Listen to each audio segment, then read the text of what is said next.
Mission Log, a Roddenberry Star Trek podcast. Episode 176, Future Imperfect.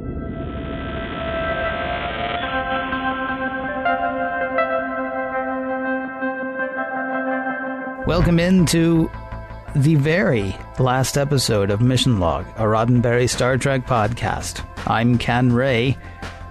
And I'm John Champion. Wait, the last episode? I know, right? I mean, 20 years from, golly, the first episode of TOS all the way to the virtual reality CBS net, thing. What an amazing ride it's been, man. Wait, because, all right, the last episode I remember doing was Reunion this week. So this week is supposed to be Future Imperfect. Oh, okay, let's do that one. I really wasn't ready to be done anyways. That's totally fine. So in a moment, you're going to do trivia, assuming that you do it the way we've done it for the last 20 some odd, however many years we've been doing it. First, though, let me let people know how to get in touch with us, because there's still plenty of time to do that, apparently. Mission Log Pod is the address to find us on Facebook, Skype, and Twitter. If you want to leave us a voicemail, you can. The number is 323-522-5641. Our email address is missionlog@roddenberry.com. Our show website, including discovered documents, is at missionlogpodcast.com. And please do remember that we may use your comments on, surprisingly, an upcoming episode of Mission Log. Give it a day or two, though, because we're going to have to start all of those old modes of technology back up. Or, just like it always is. So you've got a trivia, I guess, John. Yeah, and to me, it still feels fresh. In fact, I have to say that I don't even feel 20 years older. But, wow, I guess that's technology for you. Well, you don't look a day over 20 years older. Good. Today's episode, Future Imperfect, was written by J. Larry Carroll and David Bennett Caron, who wrote as a team for many years. Larry is best known for writing cartoons Dennis the Menace from the 80s, She-Ra, G.I. Joe, Thundercats, Teenage Mutant Ninja Turtles, and so much more. He also wrote for Jerry Anderson's Space Precinct and 4 episodes of Tech War based on William Shatner's book series. Now, David Caron's credits likewise match most of those that J. Larry Carroll had. And he also wrote one of my favorite episodes of Buck Rogers, The Return of the Fighting 69th. And this story, Future Imperfect, was just sold on a pitch. Riker wakes up 15 years later and has no idea what happened. Done. That's what sold the story. The part with the Romulans came later. That was a Michael Piller edition. And speaking of writing and speaking of Michael Piller, we've talked before about Piller Filler. That's Michael Piller's incredible ability to write scenes that were there just to stretch the show out for timing, but they're really good. The scene of Riker and his son in the turbolift, Riker talking about his relationship with his own father, that was Piller Filler written the night before it was filmed. That is crazy. I know, right? That's Michael Piller for you. Yeah. Yeah. The episode is directed by Les Landau, and we've talked about Les Landau's contributions to Next Gen many times.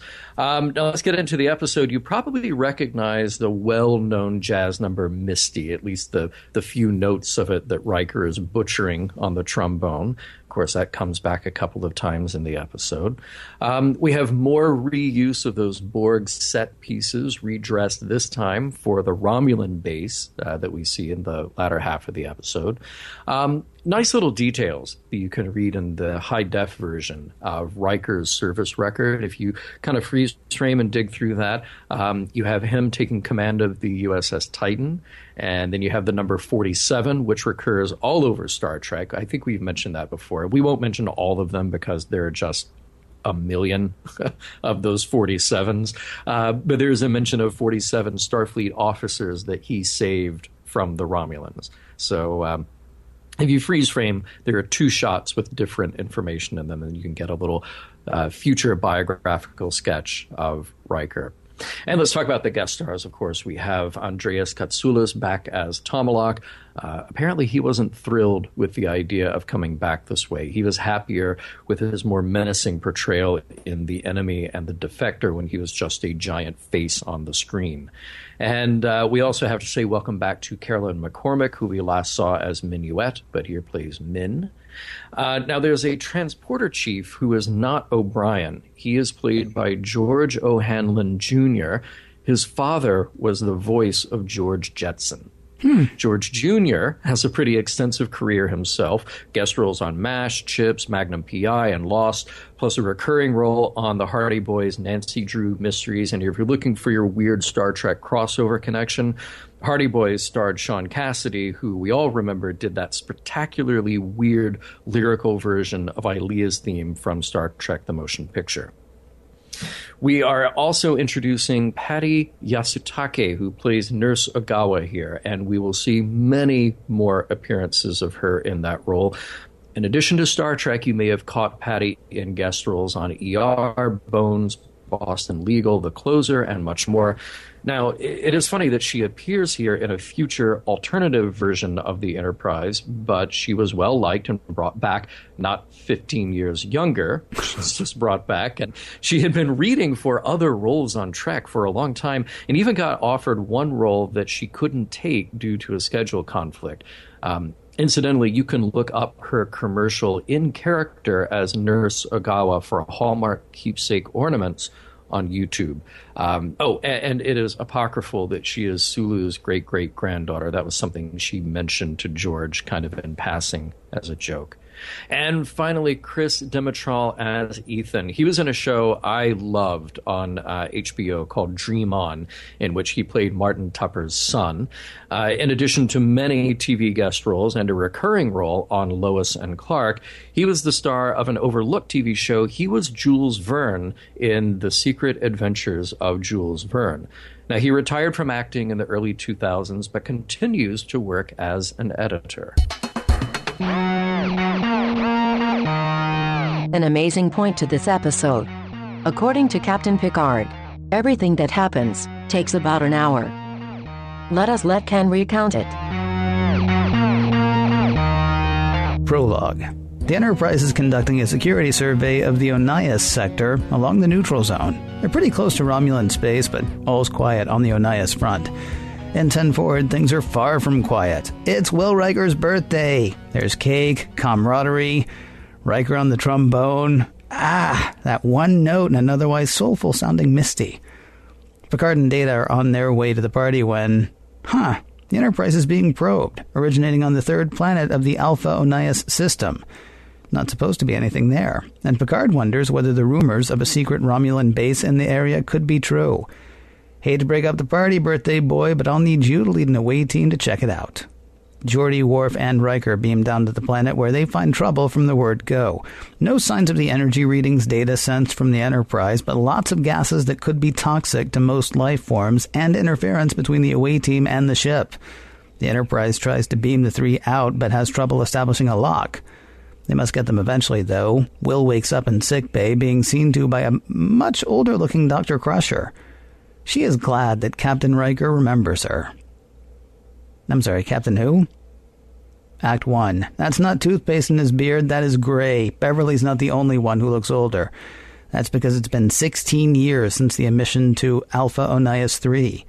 Beverly explains that an Altarian encephalitis contracted on the planet has led to his memory loss. That can happen. A bad flare-up and people can lose all of their memories, back to the moment that the virus was contracted.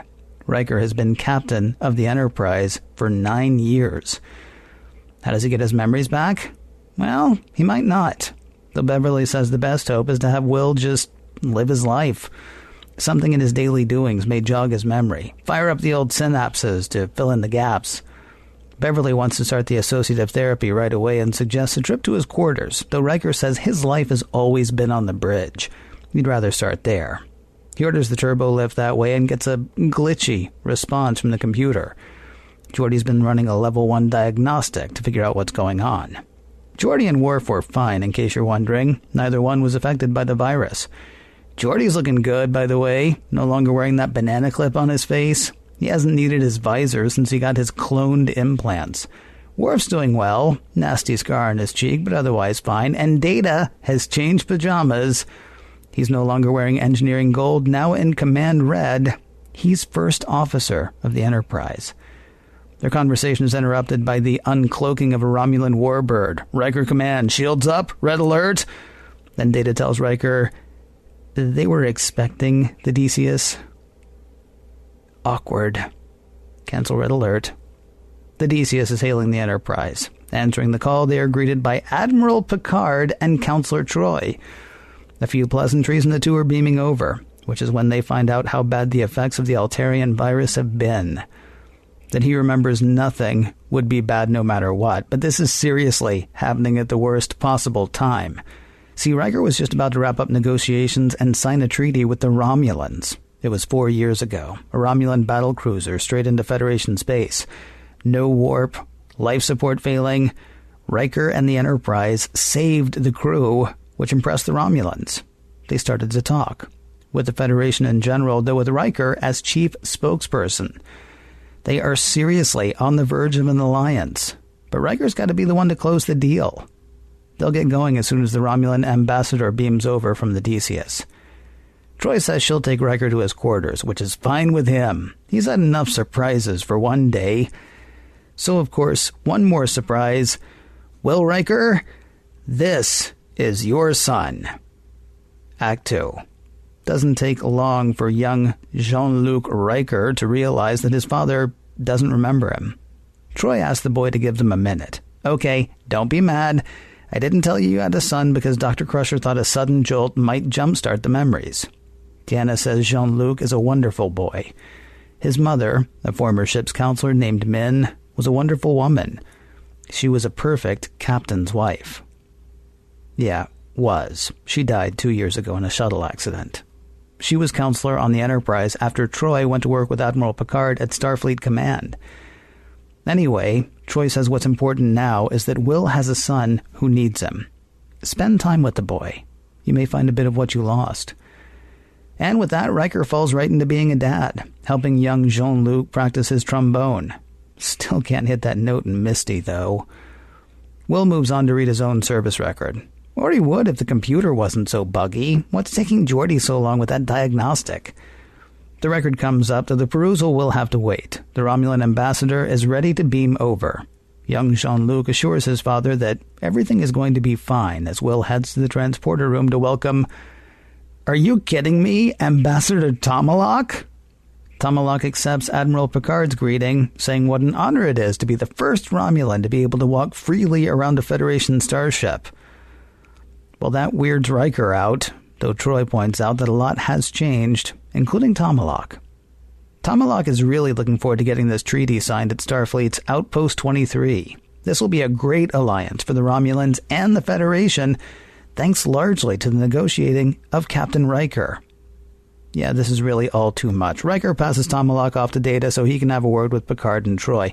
What if all this is just Tomalak trying to get the location of Outpost 23? It's the key to all of the Federation's defenses in the neutral zone. Boy, that 16-year memory gap, huh? Picard says Outpost 23 hasn't been quite that important for a long time now. Additionally, Troy says she senses no duplicity in Tomalak. His desire for peace is sincere. It's then that Riker gets a call from sickbay. His son has been injured. He'd better get down there right away. Act 3. Really wasn't that big a deal. The kid broke his wrist playing Parisi squares, but broken bones are quickly mended in the 24th century. Riker scolds his son, though Beverly pulls him aside and offers some advice. Chill. Riker says this whole thing is tough for him. This is kind of his first day being a dad. Beverly says, you think you've got problems? Jean-Luc lost his mother a couple of years ago, and now he's pretty much lost his father, too. The boy apologizes to Riker. I know you have more important things to do. Riker disagrees, saying, there's nothing more important than this, son. This leads to more of a heart-to-heart. Riker says when he was Jean-Luc's age, his father wasn't there for him. Will was always afraid to have a kid of his own, though he must have gotten over that since here's his kid. It's important to him that he never let his son down. And his son says he never has. Riker says we'll have to take his word for that. He wants to remember. Oh, well, they can start building new memories. Riker suggests an old holodeck program that it turns out the whole family used to enjoy, fishing and picnicking at Curtis Creek. Riker asked the boy what his mother was like. The kid got sullen. She was great. I think of her a lot. And he's pretty much done talking about that. Finally, it occurs to Riker to look for a picture of his lost wife, Min. Stupid laggy computer. Though Jean-Luc is able to get the computer to show his mom. And there's the family. Jean-Luc, Will, and Min. Or more formally, Minuet. You remember her. She's not real. Riker is called to the bridge where he starts quizzing everyone. Geordi, there's no way the computer diagnostic should be taking you so long. What gives? Worf, where'd you get that scar? And when did you get that scar? Yeah, Worf can't offer details. Riker peppers Data with a number of questions, though Data says he can't operate as quickly. Yeah, that's right. Data said can't. Data cannot say can't. Picard and Troy try to calm Riker, but he will not be mollified. Who wants to end this charade? Tomalak says he'll do it. The charade is over. The Enterprise and her crew dissolve, leaving Riker and Tomalak in an apparent holodeck. Act 4. Riker is as young as ever. Tomalak and his people were able to build a fictitious life for Riker using neural scanners and a holodeck. Where did we go wrong, though? Of course, the answer is Minuet. Tomalak doesn't believe it. She is totally real as far as Riker's concerned. Well, she is, but she isn't. Mostly isn't. Now Riker has a question. If it was the location of Outpost 23 you wanted, why didn't you just neural scan it out of my head? Tomalak says there were gaps in Riker's memory, though Riker doubts it. The recreation of the Enterprise was perfect. We're wasting time, says Tomalak, and orders Riker brought with him. Brought with him to meet his son, Jean-Luc. Except he's never actually met the kid. Tomalak says they just used the boy's image for the simulation. Tomalak puts Riker in the kid's cell and leaves. The kid is freaked out and keeps running from Riker. Eventually, though, they talk. The boy's name is Ethan. He and his parents were kidnapped from a research station on the edge of the neutral zone. Now his parents are gone. He doesn't know why he's being kept. He just wants to get away. Riker says he'll make that happen, though Ethan says they'll just find them, like they did the last time that he escaped. He knows a secret hiding place, you see, though he was caught when he came out for food. Tomalak's back and he's done waiting. He wants the location of Outpost 23. He's been authorized to use whatever force necessary, though this bit of monologuing is interrupted by Ethan and Riker overpowering Tomalak and his guard, grabbing a phaser, and escaping to Ethan's hiding place. Act 5. They've evaded capture, though it seems a bit too easy for Riker. Still, they seem safe. Ethan explains what happened last time. He mapped everything out last time he escaped. They can't steal a shuttle because they'd just be caught again. Riker says they could sneak into communications and send a message to the Enterprise, but Ethan says that wouldn't work. The communications are keyed to respond only to the voice of Ambassador Tomalak.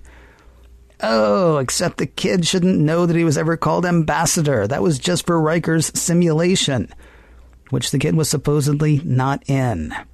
No time for that now, though. Ethan says the Romulans have found them. But Riker says he's done playing. He tosses Tomalak the phaser he picked up earlier and says he is through. This time it's the Romulans and their base that disappear, leaving just Riker, Ethan, and Alpha Onias 3. It was the kid all along, and he finally levels with Riker. He's lonely. He and his mother were chased by someone. She left him here so their enemies would never find him, though they did find her. What she left him with was a holodeck and the neural scanners. They read his mind and give him everything he wants, just like they tried to do with Riker. But what Ethan wants is someone real. He thought Riker would be happy. Riker says he has to return to his ship, but the boy should come with him. The boy, who it turns out is a bug-eyed monster, sort of like one of the Greys from the X-Files or one of the aliens from Close Encounters, except with clothes. He says his name is Barash, though Riker says, to me, you'll always be Jean-Luc. To the transport. The end. Cloned eyes, Ken. Cloned eyes. Cloned eyes. Okay, here's the thing. After this whole charade is over, Riker gets back to the Enterprise and he says, Geordi, I've got an idea. And then somebody has to say, yeah, we kind of have this thing against cloning in the Federation. Doesn't count. Because it's just the eyes. We're just going to clone parts. We're not going to clone a whole... No, seriously. Yeah. Yeah, because this isn't Back to the Future. It's not like you run into danger because you might change the course of history. It's not that. This is a fake future. Right. So whatever Riker learned, he could use it as a tool. I think it's brilliant. Assuming he actually learned anything, but yes. He learned about the eyes. Well, it's an idea. Here's the thing, though. Okay. Yes.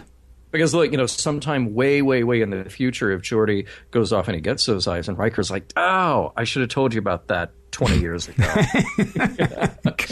Good point, that. Yeah. By the way, I wanted to mention, and I didn't say it in trivia, but Ethan's true form as the alien Barash, that's not actually Chris Demetral. So that was a costume inhabited by Dana Chulander, who was a friend of Michael Westmore. Okay. And he called her in just because they needed somebody who was the right height, but was also old enough that they could work on set all day. Because if you've got a kid in your show and they have very limited hours that they can work, you don't want them to hang around any more than they have to. So Michael Westmore got his friend Dana to come in. She wore the costume. This is her only credit. Was that really an all-day job, though, or was it just they couldn't go the extra hour with the kid? No, exactly. It was just you don't go any more hours than you possibly have to with a kid. Okay. So if you shoot the stuff with the kid in that room, and that's a half day, great, get him out of there. Okay. Put in the other actor. I gotta say there are a lot of decent moments in this episode, but there was one moment that just seemed so incredibly genuine to me that I wonder, I wish I could ask what was actually happening in that moment. It was at the birthday party. When he blows out the candles and Troy says, oh, she said, what did you wish for, right? Yeah, and then they both start to crack up. I couldn't help wondering, honestly, if it was Frakes about to say something off-color to Certus, as opposed to Riker saying something to Troy. Whatever the case, though, it was just a great moment. It was honestly, it felt like this incredibly genuine moment that could have just been them about to go into a blooper reel instead. Right. It's rare to get a laugh that genuine. Yeah. On film. Yeah, especially from both of them. Yeah. It was pretty well done. That was good. I love that moment. More about Commander Riker. Man, we get it. He's terrible at eggs and terrible at the trombone. See, two things. Mm-hmm. I disagree that he's terrible at the trombone. I dare say he plays better than you. Oh, absolutely. Or me, yeah. It was one note. It was one note. I mean, he's using even that bell thing, right? Mm-hmm. Okay, that's already you've graduated from just doing the scales like his kid was doing, right? But yeah, he does mess up that one thing. The other thing, I apologize, actually doesn't have to do with the trombone, but it still has to do with the birthday party. Mm-hmm. That is an amazingly ugly cake. It's an incredibly ugly cake. Here's your gray cake. Yes, very gray, and it was just a sheet cake. And I get, maybe nobody cares, and we got a lot of people coming. But if they have a replicator, I would think you would replicate either something with color or something with shape, or you could be nuts and like a Foo Fighters album and do the color and the shape. I'm just saying. Yeah, replicate something better. Right. Here's a big slab of. It's as if they went to Costco. Yeah. Like on the lunch break because somebody forgot it was Riker's birthday. Yeah, and they're like, oh, make sure that it's a neutral enough color that it doesn't clash with whatever else is in our incredibly neutral set. Okay, how about gray? Yeah. Oh, sure. This is in the future. Like revenge for all of those colored squares that they ate in the original series. Right. Because in the future, if you're going to have birthday cake, it's going to be space cake, and you'll eat it with a space fork. Hey, speaking of things that stood out, I never list all the guest stars because, frankly, there's a lot of uncredited people in there. But this one was just sort of one that stood out to me, an actor who stood out to me, just because his delivery was so odd. Gleason, who we saw one time before in Best of Both Worlds Part 2. He's the guy on the bridge who tells Picard about the subspace fluctuations on the planet below. He's played by Todd Merrill. Now, I'm not making fun of the actor. You never know what was going on set. You don't know what the actor's background is. But I think he was given some very strange direction.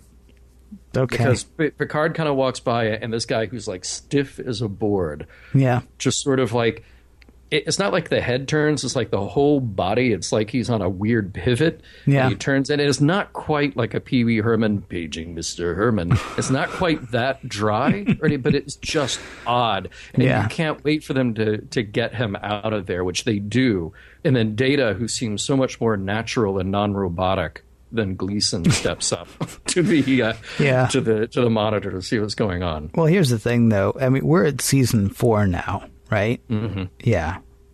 Star Trek: The Next Generation is established at this point. I mean, this is a huge show now. And additionally, that is not only is that Captain Picard, that's also Patrick Stewart. Cut the guy some slack. That's all I'm saying. Okay. All right. I had a question about sort of the alternate universe that we inhabit with Captain Riker. Mm-hmm. What is that position that Data usually sits in? It's not tactical. Tactical is where Worf normally stands. No, he's at ops. He's at ops. Okay. Yeah. I really miss, and I'm sure Michael Dorn did as well, when they had the recliners at ops, because he looks like Billy Madison when he went back to the first grade. Yeah. He is like hunched the heck over ops. It's like, I felt like he was, like they had like shrunk his station. Mm-hmm. Maybe that's something they do in the future. I don't know. Or maybe Worf. I don't know. Do Klingons keep growing? Maybe they do. Maybe that's what happened. But they do, because apparently they become 6-year-old kids in the course of about 2 years. That's true. We know. That's true. Yeah. I like how in sickbay Beverly tells the replicator water 3 degrees Celsius. Mm-hmm. Because at least, first of all, she specified what temperature scale. Yeah. But I wondered, what if the replicator just kept pouring out enough water to fill a pool? She just said, water 3 degrees Celsius, and the replicator's like, okay, here you go. Here's a bucket, and here's another bucket, and here's another bucket, and we'll just keep doing this all day. There are a lot of nice little details throughout the episode that have changed from what we know. And we talked about this in yesterday's Enterprise, just all the subtle things that have changed, little things in the uniform. The comm badge, I think, is really cool looking. The hairstyles, funny that you get the one streak of white for just about everybody. Yeah. There were a lot of maybe weird, interesting, maybe not so great decisions that don't hold up as well. But then what's kind of cool about the episode is that the shortcomings can be chalked up to the limited imagination of the child. I mean, it's funny. The things that the alien kid did decide to fix were enhanced based on limited knowledge, like Geordi getting his eyes. I wonder why something like that would be accessible from ship records, but not, say, Data's inability to use contractions. See, I don't think it was the kid at all. It was the neural scanners. Well, right. And it's not the kid on his own, but I mean, these are the kid's toys. Well, the neural scanners belong to the kid. He's sort of the, shall we say, the dungeon master in this game. He's the one who's sort of calling the shots and making things happen the way he wants them to play out, right? Yeah, I would say... Or does he just turn it on and let it go? I think he just turns it on and lets it go, honestly, to an extent. I mean, to witness the fact that, the NPCs are obviously trying to get non-player characters. I'm sorry, since you're going to say Dungeon Master, I'm going to, speak in those terms. Okay. The NPCs are trying to get Riker to the kid because they understand that, they're really there to serve the child. And what the child wants is, somebody else around.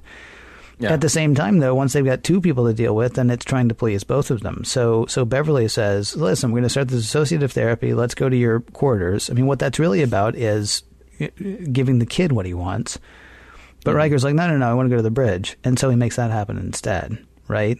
So the kid's not calling all the shots. The only shots the kid has called is he wants another player in the game. No, it seems to me. I see, but I also think that the kid is kind of an omnipotent player. The kid knows what is going on when he's not necessarily in the room. What makes you think so? I don't see why you would think that. In fact, I found that a bit interesting that, like, so Riker passes Data off to Tomalak, vice versa. Riker passes Tomalak off to Data. He and Troy and Picard go into his ready room. The door closes, and yet Tomalak and Data are still talking. Yes. So, I mean, which I thought was just a nice way to throw us, the audience, off. Well, it may well be, except we've asked the question before, what happens, so when Picard as Dixon Hill leaves a space, does the conversation continue, or does the whole thing just stop right there? I like the idea to just stare at each other. just stop, just hologram to hologram. Yeah, just it's kind of deep stare. So I don't think you can really attribute all of the design changes you're talking about to the kid. I think it's just, I think it's the neural scanners sort of extrapolating. I think they're an amazing bit of technology. Oh, yeah. Yeah. Well, again, they can predict the future. If they could figure out cloned eyes, then, man. But Riker is the one who's figuring all of that out, don't you see? Right. Okay. So he's holding that idea then. We're talking about the real Riker. He's got that somewhere in the back of his head, like, man, cloned eyes. Maybe. And it took that neural scanner to say, yeah, duh, yeah, cloned eyes, right. Yes. And also, okay, so then if it is hiding in the back of Riker's mind, how about this? Deanna in a Starfleet uniform. Yeah. And it's great. Yeah, it is. It's fantastic. I mean, and I'm not just saying that like, oh, she looks, beautiful. Of course she does. But having Deanna in a uniform like everybody else seems perfect. It seems like she should have been all along. Well, especially if she's going to be working at Starfleet Command. Mm-hmm. At that, I think they're probably going to, say, all right, seriously, you need a uniform. Yeah. Because obviously if she's at Starfleet Command, it's going to be more of an administrative role anyway, right? She's going to be like, sort of laying down the law for other people, I would think. And so you would need to sort of do the command thing there. It's not going to be so much. So tell me how you're feeling. Right. As it maybe is on the Enterprise. Who is filming all the stuff in the Riker home? Because, the one moment, which is really kind of fun, where the kid runs out with the Halloween mask on. Yeah. You see that happen, and he jumps in Riker's lap. Riker kind of grabs him, and they kind of, tussle a little bit. But the camera moves constantly. It's like a handheld thing. You do, well, that was his wife. That was Min. Right. We know what's going on. But then you go to the birthday, and it's like the saddest birthday in the world, because it's just... It's Min and the kid, little Jean-Luc, and then some unknown mystery person behind the camera. I don't know. That just seemed a little weird to me, because that camera's moving as well. Well, I mean, it is a birthday, and they want to record it, so they have somebody come in and do that. It's not as weird as whoever was running the camera on "And the Children Shall Lead." No, that's super weird. That was incredibly weird. Yeah. I wondered the more that this simulation happened that Barash had set up, or that the neural scanners had set up for him, would the holodecks inside the fake Enterprise work as holodecks? We never actually got to do that. We never got to go on the fishing trip. Oh, wow. Yeah. Meta holodeck. Now we're inside a holodeck inside the Enterprise, which is actually a holodeck simulation. And then if they had bumped into Moriarty... Yeah, right. and finally, Ken, there's the line. I'm surprised this line is not remembered as much as, if there's nothing wrong with me, there must be something wrong with the universe. The final line in this, well, one of the final lines, I'll always remember you as Jean-Luc. And I read here verbatim, no, wrong, you will not. Because Jean-Luc is your captain. This is an alien kid who will be dumped off at the nearest starbase, and his technology will be foraged by Starfleet. So, no, that kid will not be remembered as Jean-Luc by Riker. What happens when a Starfleet officer and a hologram mate? Things get a little buggy. I can't remember which episode it was that we were talking about how it felt like a return to form for TOS. It was the one with the kid. Oh, that one. Suddenly Human. Suddenly Human. There we go. It felt like the kind of thing that would have been explored on the original series. Mm-hmm.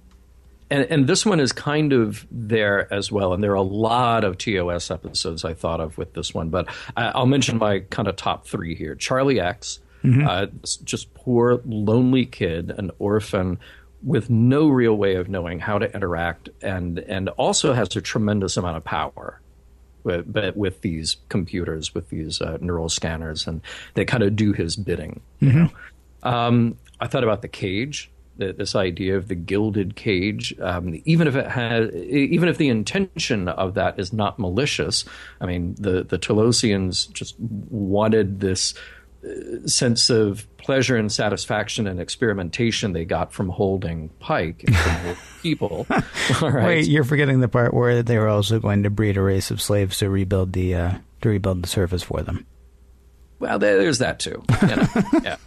But we also talked about that in the sense that, like, this is their TV. Yeah, This is their, and they don't really see the ethical problem with that, you know. Sure. And here's this kid who wants somebody to play with, so I'm going to build this beautiful thing, this beautiful construct that you won't even know isn't real.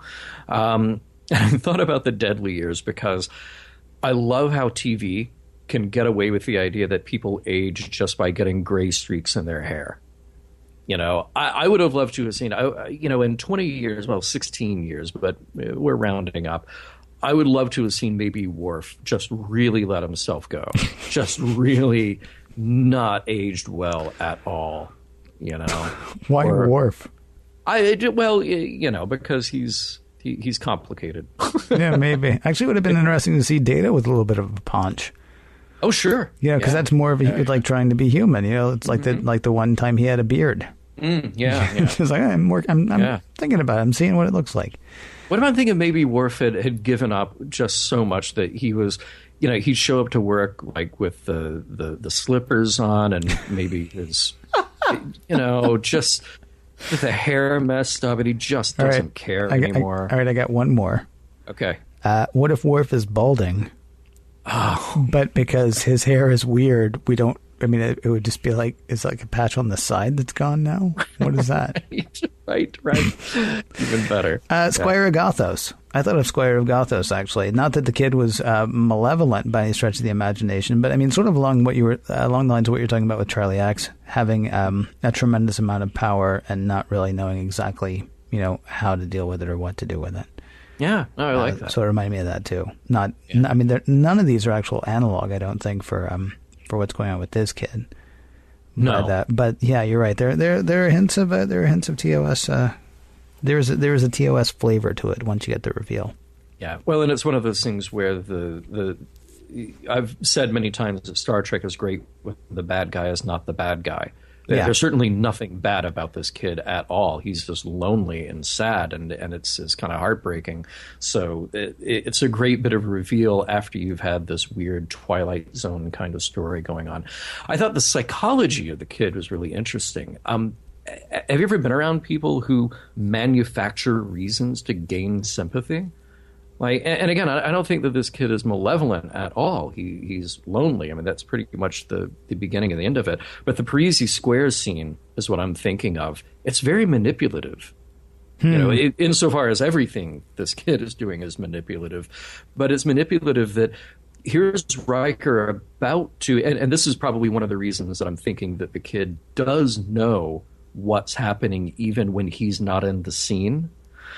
Because here's Riker in another place about to get information that could lead him to discover this is a hoax. Mm-hmm. Okay. So, and then what happens the perfect timing for this to happen, he gets the call from sick bay. Oh, your son's been injured. Oh, I got to drop everything and go there. And it's a way to manufacture the sympathy for the child, so then his mind is not on the job or anything else at that point. It's only on the child. See, okay, so that's really interesting, because I did not get the sense that the kid... What if it's the machine? Like, what if the machine knocked him off the ramp during Parisi Squares because the machine has this job of keeping them both happy and keeping the charade going? Wow, what a terrible machine. And then does the kid... It's not a terrible machine. It didn't hurt the kid. I mean, it hurt the kid, but they can fix it right away. It broke his wrist. Well, it broke his wrist. But he'll be fine in 1 minute. That is actually what Crusher said. He broke his wrist, but it'll be fine in 1 minute. But this goes down a really weird part of this conversation then, because if Barash, Ethan, little Jean-Luc, knows that the neural scanners are doing everything they can to satisfy his desires, which is to have this companionship, to have this father figure, does he just sort of go with those, go with the lumps, go with the punches, and just say like, oh, well, this time the neural scanners decided to break my wrist. I guess that's all for the better part of this simulation. I guess that means that it'll work out okay in the end because the computer knows what's best. Well, it does know that it's there to bring him everything that he wants. Even if that includes a broken wrist. Well, I don't think he wants a broken wrist, but right, what he wants is to have this father figure, and so the thing wants to bring that to him, and so to do that, maybe he does hurt the kid a tiny bit. I'm not saying it's good. I'm just saying. I mean, I don't think the kid is as smart as you're making the kid in this. I think the kid really is what he says he is. He's a lonely kid who's doing something dumb to try to make everybody happy. Right? Yeah. He brings Riker there. And he knows that this machine is set up to give him everything he could possibly want. So then he gets Riker. He gets Riker there and figures the same thing's going to happen to Riker. They'll have each other, and they'll both have everything that they want, and that's plenty. And yeah, I gotta figure that it's actually it's the technology that's set up around him that's kind of calling the moment to moment shots. It's the one that's thinking things like clone dies and And yeah, we probably have to hurt the kid a little bit, but that's going to distract Riker, and that's going to make them both happy. I just say, if I were the kid and I owned the machine, I would be like, okay, this is great. Stop breaking my wrist. Except the kid doesn't even necessarily know that it was the machine that broke his wrist. What the kid knows is he fell off a ramp playing Parisi Squares. Yeah. Well, I'm not saying it was the machine. I don't know. It's just, I mean, you're right. The coincidence is a bit much unless the kid was going to break his own wrist, but I don't see the kid being that manipulative. And at the same time, I don't see the kid being happy with the machine if it knew the machine was hurting it.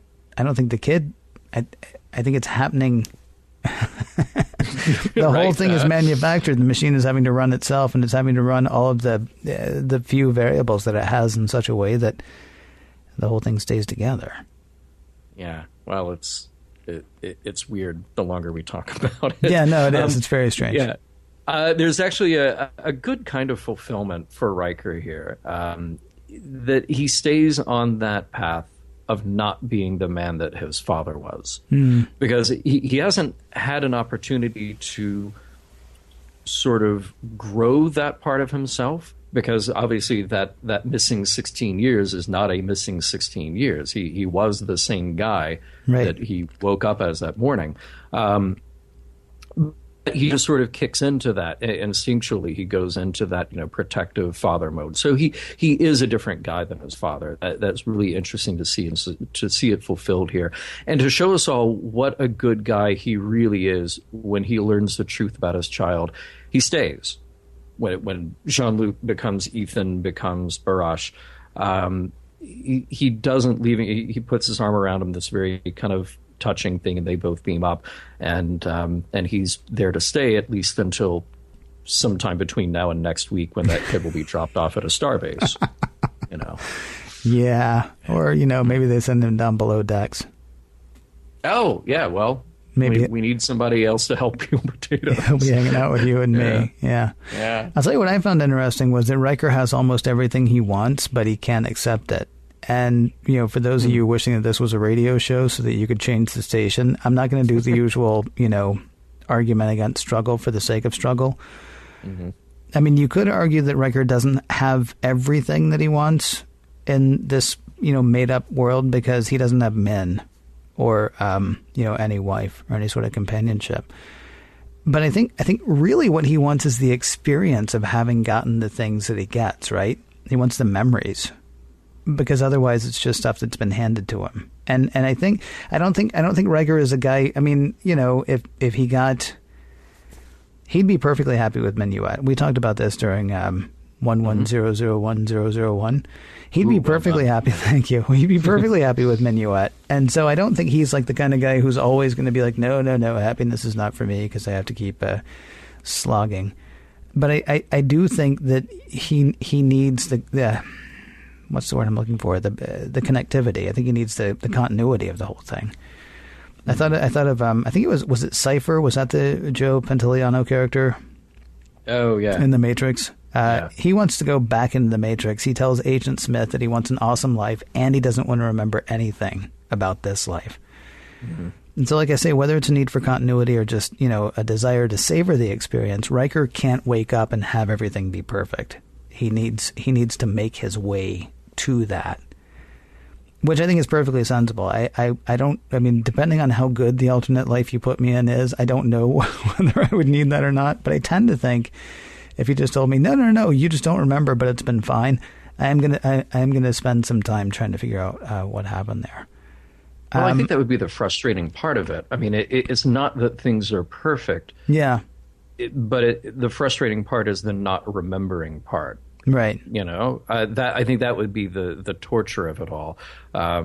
So because clearly he does develop this bond. Yeah. And that's real. It's as real a reaction as he has to Minuet or to anybody else. Yeah. But I think the frustration of it is just not knowing where the experience came from. I wonder, since memories can be sort of tweaked and altered and manufactured, if this thing had gone on for a year or 5 years or 10 years, and you come back and you find Riker, who really is older, who is continuing to live in the simulation because he doesn't know any differently. I would imagine that his brain would have manufactured those memories to fill the gaps. Probably so. Well, I mean, even if he doesn't remember them, Jean-Luc would have told him about them, right? I mean, the laggy computer is explained away in universe by the fact that Geordi is having trouble with the level 1 diagnostic. The real reason for the laggy computer is every time they throw something at him, or every time he throws something at it, that it's not anticipating, it has to go ahead and figure out, okay, what would actually make him happy here, and then has to figure out how to translate it into life on the Enterprise, and then it goes ahead and delivers that. Yeah. So, I mean, it might even be able just to show him videos of all the things. So even if he doesn't remember it, he's seen it a million times, and it becomes part of who he was. The other thing that I thought was really interesting about what was going on with Riker, if we assume that the neural scanners are giving him everything he wants, minus 16 years and his holographic wife, it's interesting that not only does he want peace with the Romulans, but he wants that peace to come through conversation with a very specific enemy, and he wants to be the guy to do it. Yeah. I mean, unless there's just a lot of creative writing being done by the holodeck program, which is possible. Take Troy being gone, for example. I mean, that doesn't seem like anything that Riker would ever want, ever, unless the neural scanners have to write her off so that they can write in Min, right? So they can make that more plausible. But I found the things that, and again, I think Riker is only having a hard time with it because he can't remember. But if we're assuming that the neural scanners are drawing out, that they're extrapolating from what they found in his brain, he sees peace with the Romulans. He would be right there with the Kirk speech from Corbomite. Yeah. They're the Romulans. Fire. Oh, no, wait, don't fire because they're in trouble. Well, leave them. Well, we can't. Okay, I'm going to go get them then. Hey, look what happened. I saved the galaxy. I've now made an alliance with our 70 years sworn enemies, the Romulans, or however many years before that.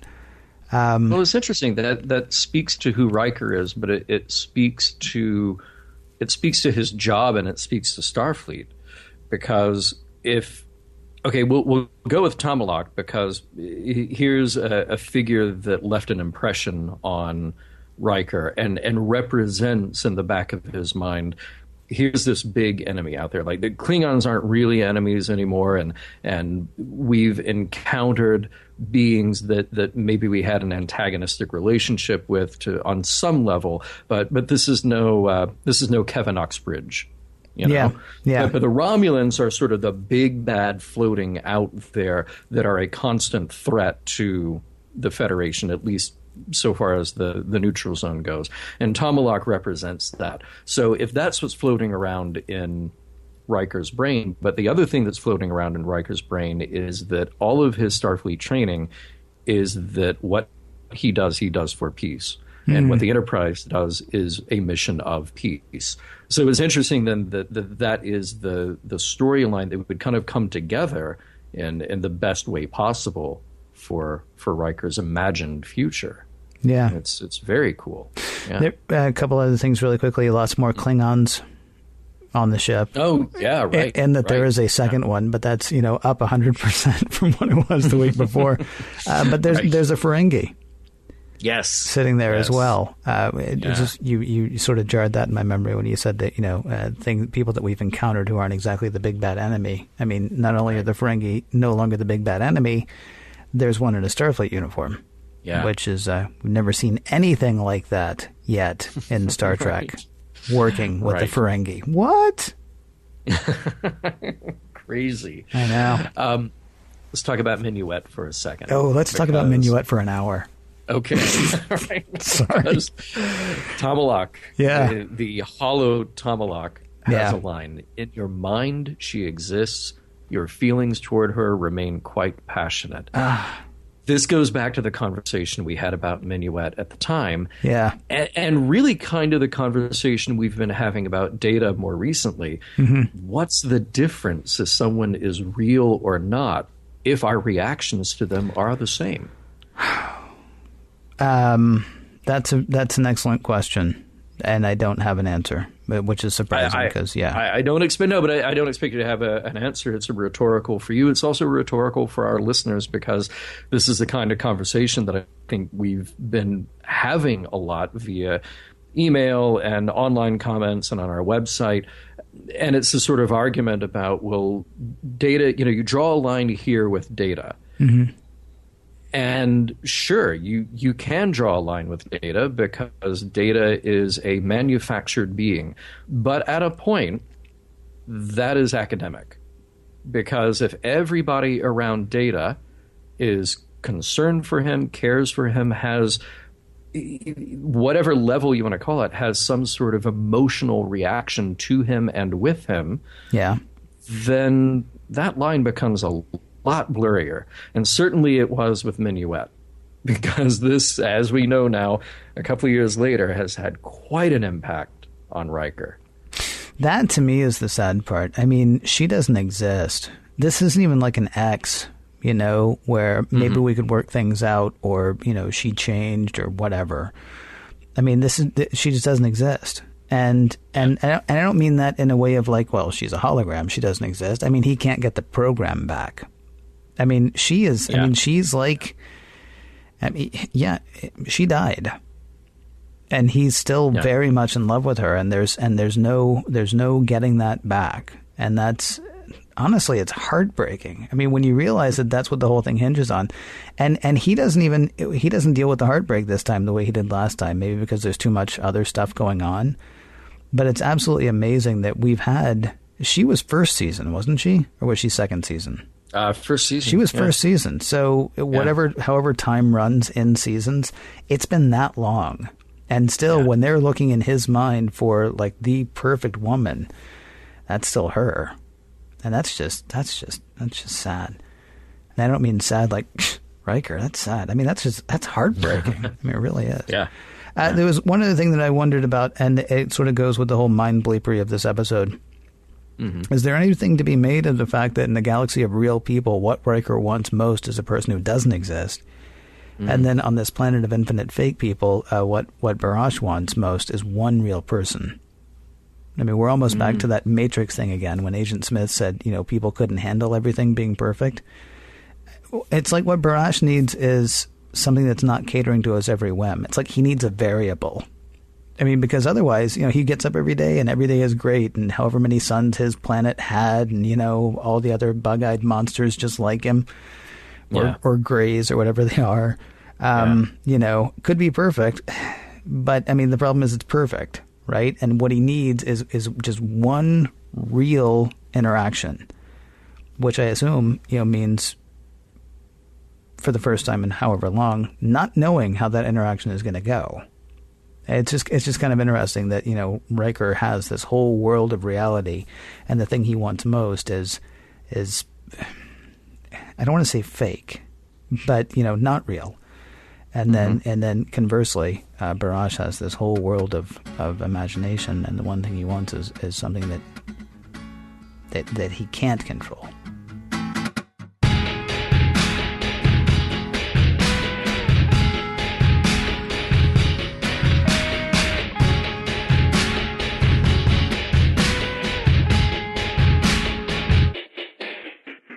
A lot happened for Riker in less than an afternoon. What can we take away from Future Imperfect?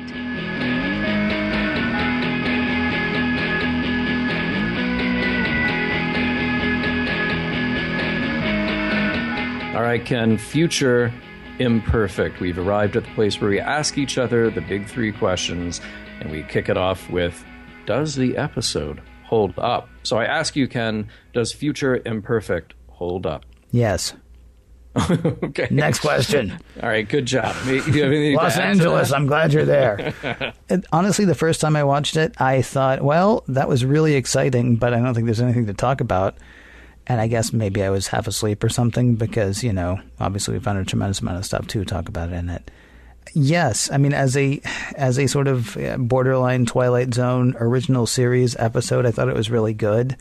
They give you enough hints that you don't... I mean, obviously, we are meant to think that it's the Romulans all the way through, but there are a couple of times where Riker gives the kid a look as well that you're like, well, okay, wait a minute. And how is it that it's only the kid who knows how to talk to the computer and get out of it what he wants? Or is he just stalling? But, I mean, you still don't know what's going on until right at the very end. And that's kind of a fun thing to see. The little changes like you're talking about, I mean, you say it's just one streak of gray hair that makes you look older. That's actually not true. I mean, they did a good job with Beverly's makeup. They did an okay job with Riker's makeup. They did a great job actually on Troy, I think, aging her in a not so comical way. Picard looked pretty comical, actually. It's like, oh, well, let's grow his hair out, but we'll still give him the Picard. Okay, well, no. Just give him the goatee and be done with it. Yeah, I mean, there's just a lot. I think this episode holds up very well. I mean, the misdirection and the misdirection and the misdirection. And also just getting to see people in different ways. Data doesn't look good in red. He needs a gold thing there. And it was neat to see Geordi's eyes. I mean, it's just a fun episode on a lot of levels. That genuine moment at the birthday party. Yeah, I'd say this episode works really well. I think it holds up really well, I should say. What about you? Yeah. Look, the alien makeup and costume at the end does not hold up at all. That's true. It's like 45 seconds, though. Oh, right. Yeah, this is very cardboard. It's very fake. But again, it's sort of like watching Devil in the Dark. If all you're focused on is that here's a blob that doesn't really scare me or because it looks just sort of like a silicone blob, okay, then you're missing the point of the story. This is another one of those episodes that I like more the second or third time around. Yeah. It's a weird thing. I was listening to some show, and I can't remember which, but very recently, and they were talking about spoilers and how that really just may not be a thing anymore.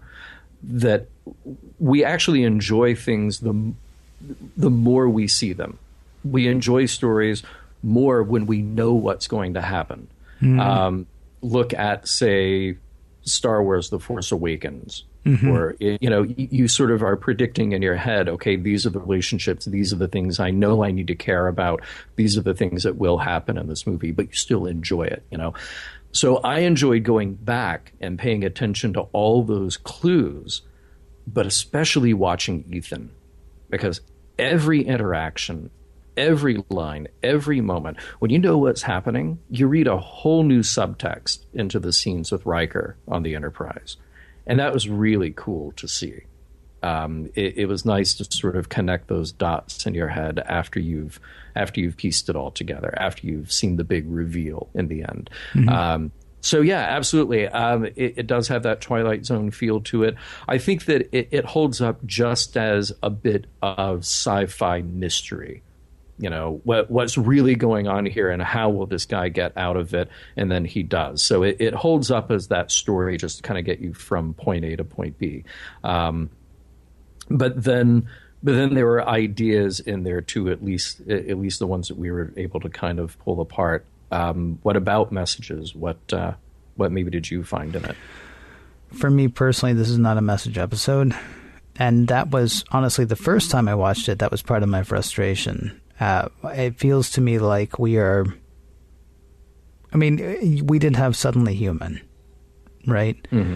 Mm-hmm. But we're getting more and more away from the message-type episodes, it seems. As we get more into character development, we're getting more away from the message-type episodes. I like the fact that we learn a bit about Riker. I mean, assuming, again, that the neural scanners are drawing everything that they're drawing from his head, he sees peace as a possibility. He sees himself being a part of a lasting peace between warring factions, between the Federation and the Romulans. That's kind of a neat thing. To find out his level of love, call it love, to find out his level of love for Minuet is sad. To find out how he wants to go ahead and step up as a father, even though he never thought he wanted to be a father, doesn't really know how to be a father, but, he finds himself in that situation and, man, he wants to show up for it because why? Because he wants to be the best dad he can be, because his dad was no kind of dad. I mean, it's neat to find out all this stuff about this character. But, I mean, ultimately so then do you want to be more like Riker? Do you want to be less like Riker? I mean, I suppose he can be inspirational in that way, but we're not getting you see Timmy. We're not getting the Corbomite. We're not getting Suddenly Human. We're getting, that's an interesting thing that happened to this character, I think. Yeah. So, message, I would either have to say there isn't one or pass. What about you? Okay. I think there's a bit in there. I mean, it's interesting that you mentioned the Corbomite maneuver and kind of steered away from that because I think something like that and like Devil in the Dark, again, we're back at the Star Trek theme of the enemy not being the enemy, but something to be understood and something to have some sympathy for him. I mean, with Riker, the message here is that the relationship starts when you reach out with honesty and with an open heart. Riker had every reason to be... Well, except you say that, I mean, we know that, I mean, that's also where the relationship ends this time. He's not going to be there next week. And maybe there's... Don't tell me that, Ken. Don't tell me that's what you told me. I'm doing that based on what you said. What do I know? Yeah, no, I assume he's going to be in the nursery with Alexander on those odd weekends that Alexander comes to visit. And the puppies. And the puppies. Don't talk about the puppies. Like, you're going to bring up the puppies and Minuet in the same episode? Why don't you just shoot me? Just heartbreaking. No, but I mean, Riker has every reason to be on guard and to be skeptical about what's going on around him. Absolutely, he does. Mm-hmm. But he also opens his heart to this kid. And the kid, by the end of it, is a real, well, he's not human, but he's a real person with an honest need and with a need for some guidance and some friendship. So what we see at the end is really the start of this other character's journey. And yeah, it's kind of unfortunate. We will never hear from him again. Maybe there's a book somewhere. I know some writers. Yeah. But the other part of that is that a little forgiveness goes a long way too. Riker has been rightly infuriated by what's going on, by this feeling of sort of invasion, of messing with his life. Yeah. But he gets it. He gets it at the end, and that's dropped because he's decided to try to understand who this other person is and forgive the reasons that brought him there. So it's a really touching ending, and I think those are some messages to be found in there. All right. Yeah. And we said last week we weren't going to ask anymore, so we'll just go ahead and say if you found a message in there, then it holds up for you. Yeah. Is that fair? I think that's good. I think that's perfectly fair. All right, cool. Mission Log is produced by Roddenberry Entertainment. Executive producer Rod Roddenberry. For more, you can visit roddenberry.com. They'll find a lot of stuff there, including the store, including links to the Roddenberry Foundation and all the other projects that Roddenberry Entertainment is up to. And for more exciting Star Trek podcasts, check out Trek FM. And for the latest in Star Trek news and discussion, be sure to visit trekmovie.com. See, maybe this is why I was so confused at the beginning of today's show. And next week, Final Mission.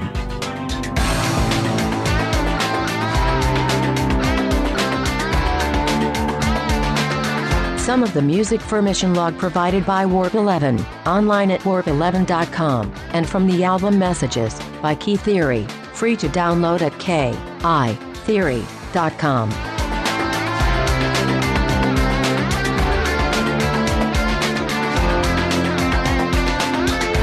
The best news of this whole episode: Riker was gone such a short time, he can probably go back to his birthday party. And that sad cake. And transmission.